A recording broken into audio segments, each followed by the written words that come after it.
Saúde em Ação. Oferecimento SSG. Saúde para todos. Dia 29 de outubro, amanhã, é o Dia Mundial do AVC, o acidente vascular cerebral. E esse é o nosso tema de hoje do Saúde em Ação, né? Como prevenir, como identificar. A gente está vendo pessoas muito jovens aí passando pelo AVC e a gente está recebendo o cardiologista Lucas Meda. Obrigada pela presença, Lucas. Muito agradeço o convite. É isso mesmo, Lucas? Cada vez mais cedo a gente está vendo casos? Olha, hoje, não somente o AVC, mas como as doenças cardiovasculares em gerais, elas têm se apresentado em pacientes cada vez mais novos. Isso é fato. Eu sempre comento, quando eu era residente, era uma novidade, assim, novidade não, mas era um caso raro uma pessoa de 40 anos fazer um cateterismo. Hoje já se torna meio que comum, né? Não só o cateterismo, o infarto, mas o AVC também tem se tornado cada vez mais precoce entre a população.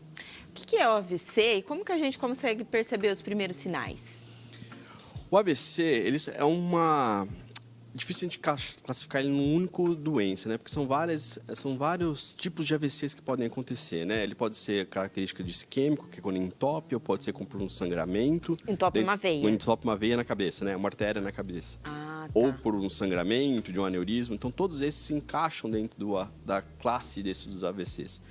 Mas, de modo geral, os sintomas são mais ou menos semelhantes, né? A pessoa tem uma mudança súbita do quadro neurológico. Ou ela fica muito sonolenta, ou ela pode entrar em coma, ou ela pode ter aquelas paralisias repentinas, onde a pessoa apresenta durante metade do corpo, fica com o braço parado, formigando, perde o movimento, perde a fala, ou fica com muita dificuldade de falar. E são mudanças súbitas, né? Então, esses pequenos detalhes, ou esses sinais que às vezes a pessoa fala, fica às vezes até com vergonha de falar, fica ruim de conversar, são sinais de alerta que a pessoa tem que procurar o hospital na hora, porque o tempo para tratamento disso daí é muito curto.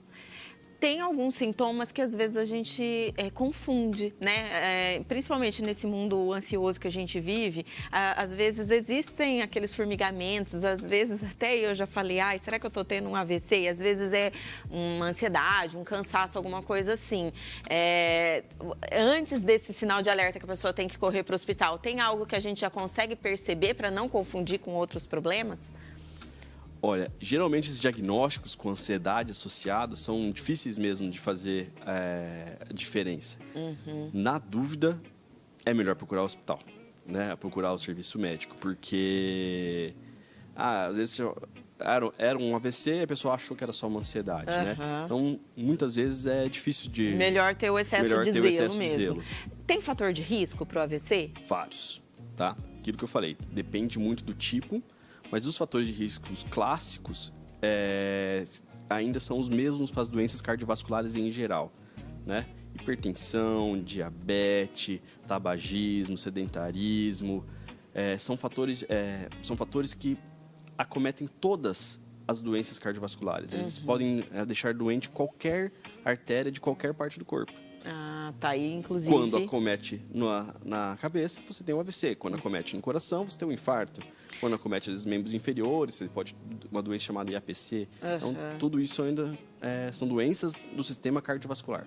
E, ou seja, no caso da hipertensão, né, que é a pressão alta, é importantíssimo o controle para, né, reduzir pelo menos um dos fatores de risco. Sim, fundamental, né? Hoje nós temos ainda a mudança do guideline europeu da hipertensão, tratando ela de uma forma mais intensa, né? Justamente para diminuir os riscos de um AVC. E o AVC, tanto na hipertensão, pode acontecer seja hemorrágico, seja isquêmico, né?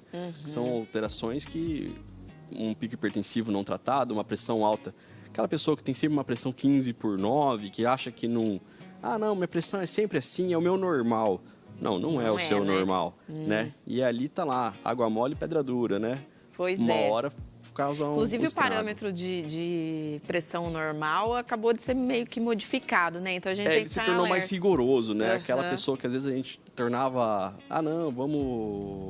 Você era hipertenso leve. Não, agora você já é hipertenso, né? Entendi. Vamos tratar como doença mesmo. E o que você fala para os seus pacientes para prevenir, né? Em termos de mudança de hábitos mesmo, Lucas, alimentação, atividade física, o que conta nessa hora para a gente ficar livre desse AVC? Olha, A mudança no estilo de vida da pessoa, ela, tanto para o AVC, tanto para as doenças cardiovasculares em geral, mas em especial o AVC, a mudança do estilo de vida é fundamental, né? Então, você evitar o tabagismo, cessar mesmo, parar de fumar, controle da pressão, ter uma pressão reguladinha, paciente diabético, cortar o açúcar, tratar o diabetes de maneira séria, de maneira efetiva, né? Tanto o colesterol também são fatores de riscos que diminuem a incidência do AVC. É bom fazer atividade física? Necessário. Atividade física muda prognóstico, muda tratamento, muda tudo. Eu queria fazer uma pergunta para você, que é até meio polêmica, eu diria, né? Muita gente associa casos de AVC, até de pessoas mais jovens, com a vacina contra a Covid-19. O que vocês médicos têm dito? Que eu acredito que você recebe esse tipo de relato no seu consultório. Tem relação, não tem relação? Olha, é difícil afirmar se a vacina causou isso ou não. Toda medicação, de modo geral, tem seus efeitos colaterais. Quando você usa uma medicação na intensidade, no número que foi aplicada a vacina, foi uma coisa mundial, a proporção estatística de aparecer efeitos colaterais é real. Então, se você tem lá o 0,001%, mas numa população mundial, grande, vai aparecer, né? Agora, Então, considerando tudo isso, tem que procurar o médico, tem que fazer check-up periódico, de quanto em quanto tempo? olha, o check-up, ele tem que começar desde sempre, né? Desde a pediatria, vir acompanhando. Hoje, cada dia que passa, a gente vê crianças mais obesas, crianças de epidemia, crianças diabéticas. Então, depende muito do seu histórico, né? Então, você tem que ter um acompanhamento na pediatria, depois na adolescência, pelo menos uma passagem, né? E na vida adulta, essa pessoa depende muito dos fatores de risco, histórico familiar. Meu pai teve um AVC, eu tenho um fator de risco? Tem. Sim. Né? Na minha família teve um histórico de um aneurisma na família, um aneurisma cerebral. Eu preciso investigar? Precisa. Por quê? Porque são doenças que têm essa característica genética. Agora, se você tem lá 40 anos, acima do peso, tabagista, não faz atividade física nenhuma, não sabe quando foi a última vez que fez um exame de sangue, tá errado, né? Hora, né? Tá na hora de cuidar da saúde, olhar, porque você está correndo um risco desnecessário. Muito obrigada, cardiologista Lucas Meda, pelas suas explicações hoje aqui e logo, logo estarei lá, viu? Fica à disposição. Obrigada, doutor.